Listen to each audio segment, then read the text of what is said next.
आपने मेरे पापा जैसे ईमानदार आदमी के साथ चीटिंग की और मैं आपके खिलाफ एक एक सबूत इकट्ठा करूंगी।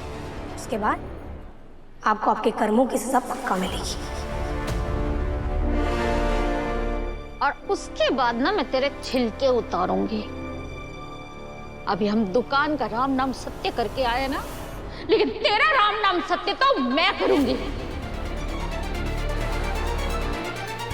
लुच्चे कहीं के, तेरा वो हाल करूंगी ना कि किसी के बाप का, किसी के पति का बुरा हाल करने से पहले लाख बार सोचेगा।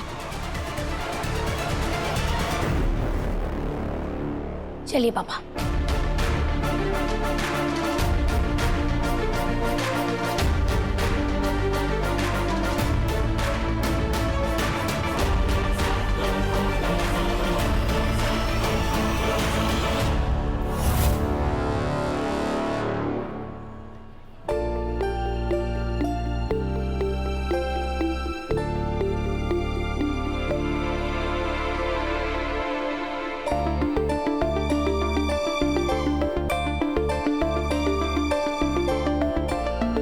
सिमरन, कोई आया हेल्प के लिए? अंकल, आंटी, भैया, दीदी, कोई भी?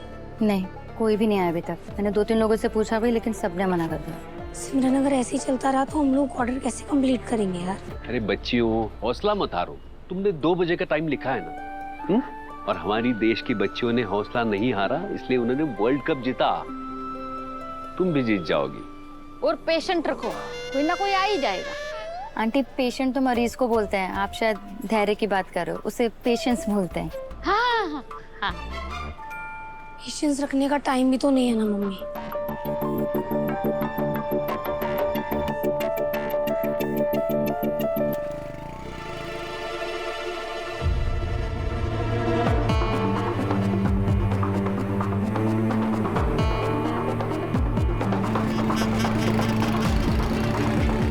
अरे भाई, मुझे इतना अर्जेंटली क्यों बुलाया? क्योंकि अन्नू और उसके परिवार वालों को ये पता चल चुका है कि जब दुकान में आग लगी ना तो साड़ियाँ कम ही थीं, ज्यादातर प्लास्टिक और डब्बे ही जले। अरे पर ये कैसे पता चला? पता नहीं यार, खैर वो सब छोड़। मुझे ये बता कि जो साड़ियाँ मैंने तुझे दी थी छुपाने के लिए, उन सारी साड़ियों को तूने कहीं सेफ जगह पे तो छुपा के रखा है ना? हाँ, मैंने उसे अपने दोस्त के गोडाउन में छिपा कर रखा है। देख रघुपति, वो सारी साड़ियाँ ना सिर्फ तुम्हारी जिम्मेदारी है, समझ गए? किसी को उसके बारे में पता नहीं चलना चाहिए, वरना हमारा सारा खेल ना खराब हो जाएगा। अरे फिक्र मत करो भाई, मैं सब ध्यान रखूंगा।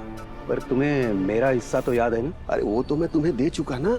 मतलब कि जो साड़ियाँ मैंने तुझे दी है छुपाने के लिए, उनको बेच के जो पैसे मिलेंगे वो तुम्हारा हिस्सा। सिंपल।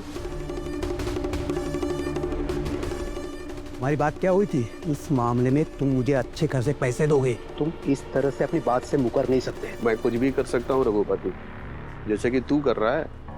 अरे ज्यादा भोला मत बन, मुझे पता चल गया है कि ये सब ना तू किसी और के कहने पर कर रहा है। अब वो भी तो तुझे अच्छे खासे पैसे दे रहा होगा ना।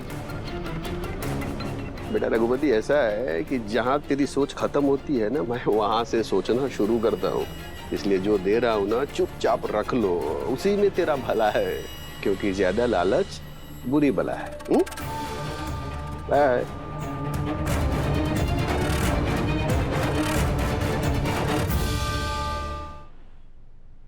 रजनी, कहाँ जा रही तू? पुष्पा को एक केटरिंग का ऑफर मिला है तो उसकी मदद करने जा रही हूँ भैया। रजनी, तू जानती है मैं कितनी नफरत करता हूँ उन शर्माओं से। अरे उन लोगों ने कितना गलत किया है हमारे साथ, फिर भी तो अच्छा भी तो किया है भैया, मुझे उनकी सारी अच्छी बातें याद है। भैया देखो, मैं ये भी नहीं भूली हूँ कि इनके जाने के बाद आपने इस घर को संभालने में, मेरे बच्चों के संभालने में मेरी कितनी मदद की है। लेकिन पुष्पा ने भी की है भैया। मैंने मेरे बच्चे अकेले नहीं पाले हैं, पुष्पा ने भी मेरी उतनी ही मदद की है। कई बार ऐसा होता था भैया कि घर में कई कई दिन अनाज नहीं होता था, तब पुष्पा ने अपने हाथों से खाना खिलाया है मेरे बच्चों को। गोपाल भैया की स्थिति बहुत अच्छी नहीं रही है, लेकिन कहीं से भी जुगाड़ करके उन्होंने सिमरन की फीस भरने में मेरी मदद की है। सिमरन के पापा के जाने के बाद जब मैं परेशान होती थी, जब मैं रोती थी, मेरे आंसू पुष्पा ने पोंछे हैं भैया। उसके बावजूद भी मैं हमेशा आपके साथ खड़ी रही हूँ, कभी कुछ नहीं कहा। यहाँ तक कि आपने उनकी दुकान जला दी, तब भी मैं चुप रही। पर अब नहीं, अगर आज मैंने उनकी मदद नहीं की ना भैया, तो मेरी आत्मा मुझे कचौटेगी, मेरा ज़मीर मुझे जिंदा नहीं रहने देगा भैया। देखो रजनी, बस भैया, बस।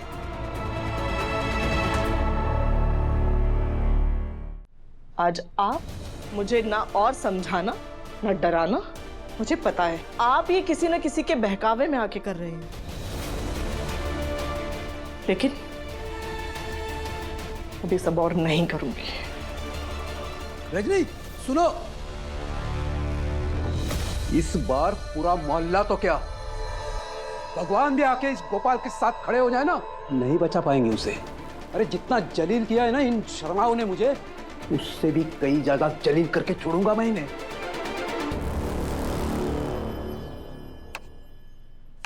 सर आप क्यों परेशान हो रहे हैं, मैं कर लूंगी। माँ को मेरे हाथ की खिचड़ी बहुत पसंद है, इसलिए आज खाना मैं बनाऊंगा, तो वो ना नहीं कर पाएंगी। आर्या, अरे माँ, आपकी तबीयत ठीक नहीं है, आप बाहर क्यों आई?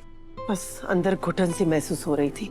गोपी, माँ के लिए स्टूल लेके आओ, बैठिए आप। लेकिन तू यहाँ किचन में क्या कर रहा है? आपके लिए खाना बना रहा हूँ। भी ना, दुनिया भर के काम करते रहता है, लेकिन मैंने तुझे जो कहा था वो काम तुमने किया कि नहीं?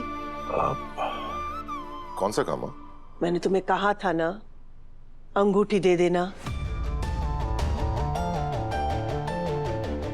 वो अंगूठी जो तुमने जैस्मिन के पौधे के पास रखी है ना, वो उस लड़की को दे दो जिसके लिए तुमने ली थी। माँ जैसा सोच रही है वैसा कुछ नहीं है। वैसे चावल कहाँ रखे हैं? वो पीछे वाले कबाड़ में है। माँ, आपको ना सब पता है। मुझे तेरे बारे में भी सब पता है, जो तुझे भी नहीं पता, फिर भी मुझसे छुपाने की कोशिश करता है। किसी बात से परेशान है ना? कहीं उसे झगड़ा तो नहीं हुआ?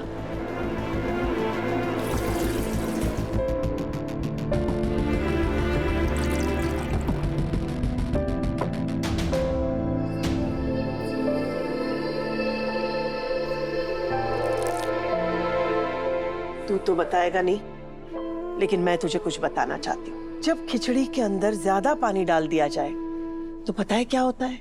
हाँ, वो ऐसे कुकर से फूट फूट के बाहर आता है। रिश्तों में भी ऐसे ही होता है बेटा। जब गुस्सा अंदर ही अंदर रह जाता है तो गुस्सा फूट फूट के निकलता है। लेकिन इसका मतलब ये तो नहीं कि हम खिचड़ी बनाना छोड़ दे, रिश्ते निभाना छोड़ दे। कोशिश करनी चाहिए बेटा। जब लोग नाराज हो जाते हैं तो क्या होता है पता है ना? हाँ माँ, वो हमसे दूर होने लगते हैं। जब कोई अपना तुमसे दूर जाना चाहे तो तुम्हें उसके करीब जाने की कोशिश करनी चाहिए। उसका हाथ मजबूती से थाम लेना चाहिए।